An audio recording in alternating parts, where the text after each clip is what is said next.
초대형 세수 구멍이다.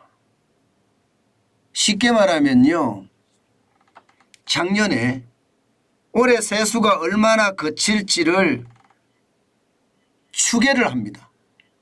미리 계산을 하는 거죠. 그런데 예상보다가 세수가 안 거쳤다는 거예요. 그것도 말입니다, 엄청나게 말입니다. 초대형이라고 제가 표현을 썼잖아요. 무려 14.8%가 오차가 났습니다. 14.8%. 아니, 작년에 예상할 때하고 올해 예상하는 것이 14.8%가 여러분 오차가 났다는 것은 어마어마한 오차지요. 그런데 저는 이런 것을 보면서요, 답답하기 거지가 없습니다. 왜냐고요? 아니, 정환진 TV는 뭐라고 했습니까? 작년 7월부터 말입니다. 계속해서 제가 L자형 침체가 계속된다고 말했어요. 그중에서도 말입니다, 2023년 올해는 최악이다. 나이키형도 아니다. 상저하고라고 하는 나이키형 아니다. L자다. 2023년 전체가 어렵다. 2024년도 어려울 가능성이 있다. 서서히 올라가기는 올라가겠지만 나이키형처럼 이렇게 쭉 올라가는 그런 모양새는 아니다. 제가 진짜로 오랫동안 말씀을 드렸어요. 그러면 거기에 맞는 세수를 추계해서 예산을 짜야 되거든요. 그런데 거기에 맞는 예산을 안 짰어요. 그러다 보니까 세수 추계 오차가 14.8%까지 난 거예요. 그것도 마이너스로, 플러스도 아니고 말입니다. 심각하죠. 과거에도 그랬습니다. 과거에도 보면 여러분 2021년 21.7%의 세수 오차가 났습니다. 그때는 또 플러스예요. 2022년 15.3%의 세수 오차가 났고요. 올해도 마이너스 14.8%가 났고요. 플러스가 나면 그나마 다행이죠. 마이너스가 나는 게 문제죠. 그래서 블랙홀에 빠졌다는 이야기를 하게 되죠. 제가 한국 블랙홀에 빠졌다 이렇게 여러분에게 말씀드리는 이유는요, 30년 만입니다. 3년 연속 두 자릿수 세수 오차가 난 거예요. 30년 만에. 야, 심각하죠. 심각합니다. 1980년에서 1990년 사이에 3년 연속 세 자릿수 오차가 있었는데 그때 이후로 이번이 처음이라는 거예요. 지금까지 말입니다. 2016년, 17년, 18년, 19년, 20년 쭉 보더라도요, 세수 추계 오차는요, 뭐 8.8%나 9.5%, 그렇지 않으면 마이너스 0.5%나 마이너스 2.2% 수준입니다. 그런데 2021년부터는 21.7%, 2022년에는 15.3%, 그리고 2023년에는 마이너스 14.8%가 줄어들었다는 것. 이것은 여러분 어마어마한 저는 충격적인 수치라고 생각합니다. 이렇게 되면 여러분 나라 살림이 들쭉날쭉해요. 세수라는 것은 일정하게 들어와야 되거든요. 그래야지 나라 살림이 이게 잘 살 수가 있는 거예요. 갑자기 많이 들어오거나 갑자기 적게 들어오면 문제가 엄청나게 발생을 합니다. 문재인 정부 때도 보면 말입니다. 2021년이 21.7%가 늘어나니까 세수가 엄청 많이 들어왔잖아요. 그러니까 막 뿌리는 거예요. 막 뿌려서 말입니다. 사람들한테 기대감을 많이 주고 현금살포라는 쉽게 말하면 포퓰리즘이 극성을 이루었습니다. 그런데 반대로 2023년에는 마이너스 14.8%가 되니까 돈이 없어서 여기저기서 끌어와야 될 판입니다. 여기저기서. 뭐 공자기금도 써야 되고요. 아니면 말입니다. 이게 다른 곳에서 빌려와야 돼. 한국은행에서 빌려온다든가. 그런 문제가 엄청나게 생기거든요. 저는 경제를 기획재정부에서 보잖아요. 옛날만큼 기획재정부에 인재가 없는가 봐요. 옛날에는 대한민국의 최고로 머리 좋은 사람들이 기획재정부에 모여서 세수 오차, 세수 추계를 하는데 뭐 이렇게 3년 연속 엉망으로 해버리니까 이게 블랙홀이 됐다는 겁니다. 세수가 이렇게 들쭉날쭉 가면요. 나라 경제도 죄송합니다. 이런 표현 쓰겠습니다. 그냥 개판됩니다. 그만큼 말입니다. 이게 계획적으로 미래를 설계할 수 없다는 뜻도 됩니다. 실제로 한번 보실래요? 얼마나 많이 날아갔는지. 여러분 2022년의 실적은 395조 9천억 원입니다. 2022년의 실적이 395조 9천억 원이면 2023년엔 더 많이 짜겠죠. 실제로 말입니다. 2023년에는 400조 5천억 원이 들어올 거라고 예상을 했어요. 저는 이 추계부터 잘못됐다고 생각을 합니다. 이 추계부터. 왜냐하면 윤석열 정부는 분명히 민간 주도 성장을 끌어내겠다고 했고요. 민간 주도 성장에서 기업들이 팡팡 돌아갈 수 있게끔 세제도 낮춰주고 규제 완화도 계속해 간다고 했습니다. 또한 말입니다. 부동산 부분에 세금이 워낙 많아서 국민들이 전부 다 가렴주구 정권, 문재인 정권 이렇게 이야기했잖아요. 바로 이 부분을 개선한다면서 실제로 말입니다. 다 하지는 못했지만 일부분도 이렇게 개선하기로 했습니다. 그러면 여러분 세금을 낮춰준다는 이야기는 기본적으로 윤석열 정부가 가지고 있는 정책이죠. 물론 많이 낮추지도 않았습니다. 민주당이 안 낮춰줬기 때문에.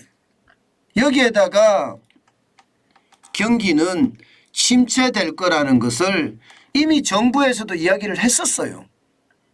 그런데 세수를 짤 때는 전혀 반영이 안 됐습니다. 왜 그럴까요? 저는 이런 게 너무너무 답답한 거예요. 이런 게. 아니 삼척동자라고 해야 되나요? 그건 좀 넘어갔나요? 정환진 TV를 보시는 구독자분이라면 웬만한 분들은요. 내년에 경기가 나빠진다. 그러니까 올해죠. 올해 경기가 나빠진다. 이야기를 다 알고 있었습니다. 정환진 TV를 가끔 보시는 분들 외에는 다 알고 있었다니까요. 그런데도 말입니다. 예산이 세수가 400조 5천억 원이 들어오겠다는 예산을 짰다는 것은 그들만의 리그라는 그런 생각밖에 안 듭니다. 그래서 말입니다. 이번에 재추계를 했어요. 재추계를 하니까 이게 341조 4천억 원, 세수 펑크 규모가 59조 1천억까지 나왔습니다. 59조 1천억 원이면요. 이거 역대급 초대형 구멍입니다. 역대급 초대형 구멍. 진짜 장난 아니에요. 장난 아닙니다. 400조 5천억 원이 341조 4천억 원이 됐다는 건 저는 엄청난 충격으로 봅니다. 대한민국의 기둥이라고 이야기하는 게 기획재정부의 예산 짜는 사람들이라고 저는 생각하거든요. 개인적으로도. 그런데 거기에 있는 사람들이 시장을 못 보는 그들만의 세상을 살고 있는 것 같습니다. 그래서 제가 안타깝다는 생각을 하는 거예요. 오죽했으면 대한민국이 블랙홀에 빠졌다 이런 표현을 제가 썼을까요? 실제로도 말입니다. 59조 1천억 원이 어떻게 줄었는지 보면요. 충분히 짐작할 수 있는 일입니다. 여러분 보세요. 세금 중에 3대 세금 이러면 소득세, 법인세, 부가세입니다. 소득세가 114조 2천억 원으로요. 지금 17조 7천억 원이 줄어들었습니다. 소득세가 줄어든다는 것은 여러분도 다 아시잖아요. 이제 최저임금을 워낙 올려놨죠. 그죠? 주 52시간제 도입하고 나니까 기업들은 비용이 많이 들어가니까 사람 고용 안 합니다. 사람 고용 안 하면 이게 소득이 줄어들 수밖에 없고 소득이 줄어들면 말입니다. 세금이 덜 나와요. 아주 간단한 논리입니다. 최저임금을 5년 동안에 41.6%를 올렸는데 이게 소득이 늘어난다면 그것도 웃기죠. 자영업자들은 지금 여러분도 아시고 저도 압니다. 예, 전국에서 말입니다. 곡소리가 난다고 이야기할 정도로 못 벌어요. 벌어도 남는 게 없다고 그래요. 소득세라는 것은 벌어야지 세금을 내는 거거든요. 벌지도 못하는데 세금 낼 수는 없잖아요. 지금 그 상황이 된 겁니다. 법인세도 마찬가지입니다. 법인세도 76조 9천억 원으로 줄어들었습니다. 25조 4천억 원 제일 많이 빠졌어요. 법인세는 세금 내려줘서 떨어졌다고 하는데 천만의 말씀. 좀 거짓말 좀 하지 말아야 되는데 진짜 많은 사람들이 거짓말을 많이 해요. 1%밖에 안 내렸거든요. 1%. 1% 내렸는데 이렇게 빠지나요? 아닙니다. 이게 경기 침체예요. 경기 침체. 전 세계가 침체가 오니까 우리는 수출하고 싶어도 못해. 수출을 많이 해야지 법인이 돈을 많이 벌고 내수로 많이 팔아야지 돈을 많이 버는데 그렇지 못해요. 내수도 꽁꽁 수출은 막혔고 그러니 법인세가 줄어들 수밖에 최고로 많이 줄어들었습니다. 그나마 부가세가 좀 더 덜 들었습니다. 73조 9천억 원인데 9조 3천억 원. 부가세는 이게 소비할 때마다 붙는 게 사실 부가세거든. 부가가치세거든요. 이것은 그만큼 좀 덜 줄어들었어요. 그러나 줄어드는 것은 역시 마찬가지입니다. 이것은 결국은 경기 침체, 부가세가 줄어드는 것은요 소비를 안 한다는 뜻이니까 소비가 점점 꺾인다 이런 얘기가 되는 겁니다. 기타 부분도 마찬가지입니다. 63조 4천억 원. 정권거래세나 좀 늘어났을 거예요. 왜? 한탕 하려고 들어가는 사람들이 굉장히 많으니까. 그거는 늘어났을 거예요. 그러나 나머지가 늘어났을까요? 나머지 범칙금, 교통세 늘어나기 쉽지 않습니다. 다녀야지 교통세도 많이 내는 건데 이게 다니질 않잖아요. 그만큼 어렵잖아요. 6조 8천억 원이 줄어들었습니다. 특별회계는 1,000억 원이 늘어났을 정도. 전체로 보면 이게 세수 펑크 규모가 59조 1,000억 원이라는 게 이래서 나는 겁니다. 저는 이것을 짐작 못했다는 것은 제가 이런 표현까지 써서 될지 모르겠는데요. 기획재정부의 예산실이라고 하나요? 저는 책임방기라고 봐요. 이게 쉽게 말하면요. 뭐라고 해야 되나요? 국가에 대한 애국심이 적다? 저는 그렇게밖에 평가가 안 들어요. 옛날에 말입니다. 제가 기자할 때도 마찬가지고 기획재정부나 이런 데는 자부심 갖고 일하거든요. 밤새서 일하고요. 내가 대한민국을 책임지는 사람이야. 이런 어떤 프라이드 자긍심 이런 걸 가지고 일하거든요. 그런데 그런 게 없어진 것 같아요. 그러니 세수 추계가 엉망이 돼서 역대급으로 떨어졌죠. 역대급입니다. 제가 오죽했으면 블랙홀 빠졌다 이렇게 하겠습니까? 역대 세수 결손 기록을 보면요. 1998년에 8조 원이고요. 2014년에 10조 9천억 원, 2023년 올해 59조 1천억 원. 이 정도면 블랙홀에 빠졌다는 이야기가 틀리지 않죠. 저는 이런 모든 것들이 기획재정부의 예산실만 탓한다? 저는 그럴 생각은 없습니다. 왜냐고요? 우리 사회가 지금 그렇습니다. 우리 사회 전체가 책임을 지지 않는 너는 책임을 줘. 나는 그냥 보답만 받을게. 이런 사람들이 많아진 내로남불이 극단적으로 갖는 그런 어떤 상황에서 발생된 것은 아닌가. 저는 그런 생각을 해봅니다. 모두가 이게 책임에 대한 이야기는 하지 않고 보상에 대한 이야기를 하기 때문에 이런 문제는 생긴 것 아닌가. 저는 다시 한번 생각해 봐야 될 것 같고요. 제일 중요한 것은요. 자기 위치에서 최선을 다해서 스스로 돕는 것. 이것만이 대한민국을 바꿀 수 있다고 생각합니다. 자기 위치에서 스스로 돕는 것 말입니다.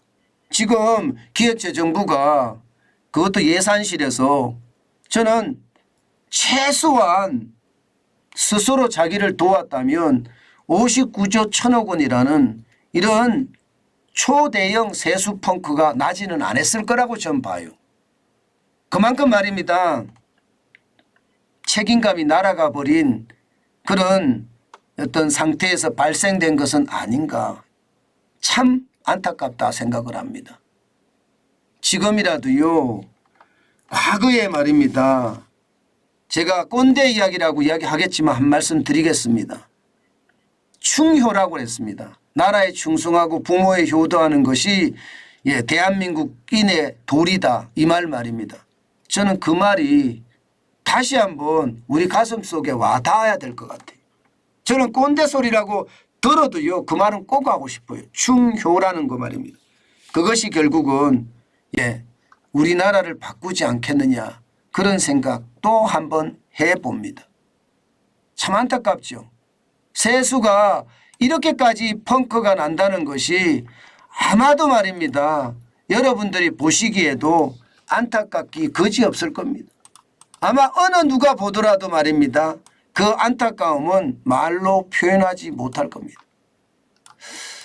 야, 이게 나라가 잘 되기를 모두가 바라고 있지만 나라가 잘 되는 것을 바라고는 있는데 실제로 그런 일이 잘 일어나지 않는다는 게 솔직히 좀 안타깝다는 생각을 많이 할 수밖에 없네요.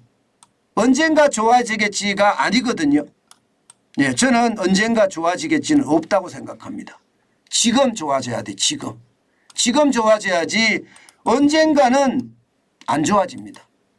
그래서 지금 좋아지는 방법을 찾으려고 그러면 고생하는 사람들 맞아요. 기획재정부에 저도 기자를 해봤기 때문에 얼마나 고생하는지 특히 예산 시즌이 되면 얼마나 고생하는지 저도 압니다. 그렇지만 다시 한번 힘을 내서 최선을 다해주는 모습 다시 보여줬으면 좋겠어요. 다시 이런 일이 벌어지면요. 창피한 줄 알아야 됩니다. 그만큼 말입니다. 대한민국의 블랙홀 지금 세수 펑크에서 나왔다. 그 말씀 지금 드립니다.